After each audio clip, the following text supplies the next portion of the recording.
Where did you start? First was with palette. I think for me, I was curious about how to represent the wilderness in an interesting way and how that might help modernize this like orchestral sound, because I knew that I wanted it to be primarily orchestral, but at the same time wanting to have something that just made it feel modern and different. And I knew that the wilderness might be an interesting thing to do. And so I first started exploring like modern classical music, because I was like, okay, if I want to make sure that the writing for the orchestra is on par with,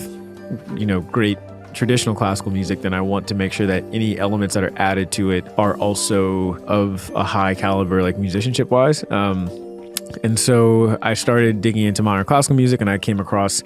this percussion ensemble called Sandbox Percussion. They approach percussion almost like Foley, where they're playing slats of wood and tuned metal pipes and glass bottles and teacups and tin cans and like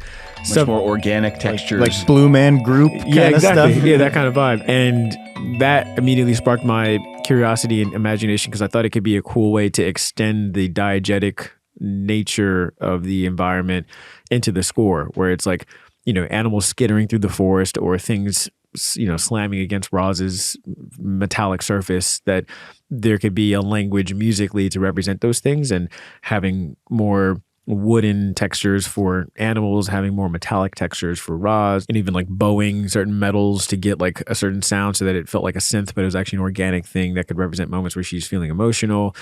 And so I thought it'd be great to not only write for them in a very specific way, but also have